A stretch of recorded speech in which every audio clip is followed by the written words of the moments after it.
All right. Do I have your permission to use this on website and social media? Yes, you do. Okay.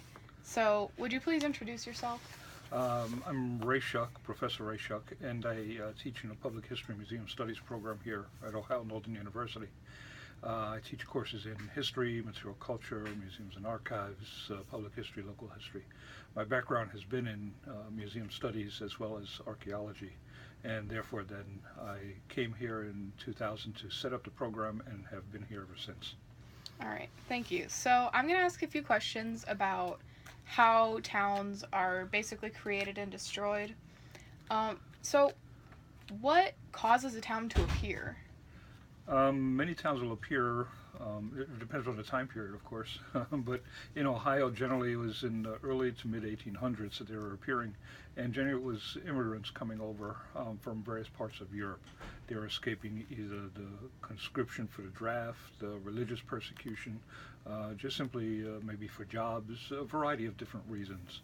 And as a result, then here in Northwest Ohio, we have a predominance of Germans, Welsh, English, and then some from France as well. So that is one of the impetuses for people to come over here and settle in many of the smaller towns that we have. What happens to towns that are built on a specific industry when the industry leaves?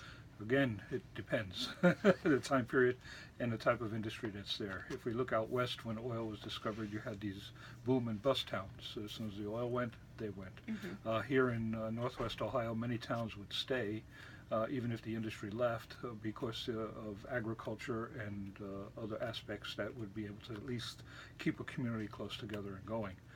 A good example of a town that stayed even though the industry went is Pullman, Chicago, where they were making Pullman cars for the public, and eventually then a town grew around that as a result of the factory where people lived and so forth, and the town kept growing even though the car company ceased to exist. How did canals affect the swamp's settlement? Canals, hmm. Well, up until you got to the swamp, it was pretty good. But afterward, it was a little harder. The difficulty that they had was trying to drain the swamp, which I'm sure we'll mention shortly. Mm-hmm. And as a result of that, canals had difficulty getting through that area, or at least trying to retain the sidewalls and so forth that would be required. And by the time the swamp is actually being drained, those canals really are out of service. Uh, Railroads have come by that time in the 1840s, 50s, 60s, and canal, the swamp's going to be drained, and canals really have run their course. So when we look at the Great Black Swamp, this is what I think Oh, we're yes. talking about in northwest Ohio. The canals do not play a significant role other than to get goods close enough to the swamp so people can enter the swamp and try to make something of it. Mm-hmm. Okay, so you mentioned draining the swamp. What effect did that have on settlement? Was it the key It factor in was a key settlement? factor in settlement. Um, the swamp was a pediment to future expansion in Northwest Ohio. Mm-hmm. The stories that you hear from people who went there, it was full of malaria, it was full of all sorts of disease. It was hard to get through.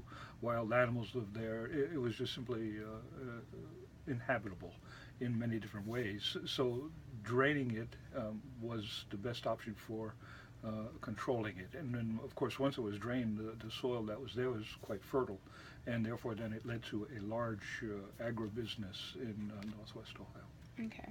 So, why did so many small Ohio towns disappear during the 1920s and 30s, particularly around the Black Swamp area? If anything, it had to do with the poor production of agricultural products and so forth. And just simply, we were in an economic crisis as it was, Mm-hmm. and it was very difficult outside of that. There wasn't very many large manufacturing plants in and around the area of the swamp. And here we're talking about Bowling Green south to northern parts of Lima, for example, Mm-hmm. extending through Findlay, almost to the Indiana border going west. So that whole area there pretty much remained somewhat of a small town, agricultural, rural area, and still does to some extent today. Even though Findlay, Toledo, Lima, and Bowling Green are larger cities, many of those other small towns, they just retain their presence as most towns would, because they have self-supporting businesses. Do you think it also has anything to do with the lumber disappearing from the area? Everything had already been logged out? That's a good point. Very much so. Most of the lumber was logged out, and but then again, it opened it up for farming, Mm-hmm. and which so they kind of offset economically each other in that regard. But you're right, the lumber industry was a big boom, and when that was gone, then of course farming came in. So, what role did the swamp and subsequent agriculture play in town development in this area and throughout the Black Swamp? Well, again, it's agriculture that was the impact that it had over the entire area, and then also getting the products to market. Very important. The land is flat. Railroads could be built and run very efficiently over flat land as opposed to mountainous land. Mm-hmm. And as a result of that, they can get to the goods to the market very quickly and so forth. Yeah. So, why do you think so many towns died off? In my county alone, there's Hmm. probably 14 or 15 that no longer exist in or in a Hmm. county that has maybe 5 or 6 remaining towns. Yeah. They fall off and they really disappear because there's no use for them anymore. A lot of small towns are built around the railroads. The railroad would go through, and they were called jerkwater towns. In other words, they'd have a large, mainly a large barrel up on top Mm-hmm. of a device, a stand of some sort. So the train pulled in, they basically jerked the chain, and the water would Yeah. come down, fill the tender, that sort of thing. And outside, and of course, while they're doing that, the train would stop, and so the people would get out, and as a result, the store might develop a house here, a house there, maybe a hotel, or well, you just simply have growth from these little jerkwater towns. And then also in some places where agriculture is very good, you would need to have silos to store the goods. You'd have a way to sell them, and people would start forming around that, and stores would develop. And once you have farmers and a good cluster and a number of farmers, they're going to need a general store, post office might open, that sort of thing. So you have all of that, and therefore then you get the growth of towns. But what happens is then when some of that disappears, when the property is sold off either for residential use, other use, or what have you, or there's no farming, and then the towns really disappear. Or, for example, steam locomotives, they no longer need, the jerkwater town. They don't need the Mm-hmm. water for the tender. The town is really, there's nothing there. The train isn't stopping anymore. People are going out of business. They disappear.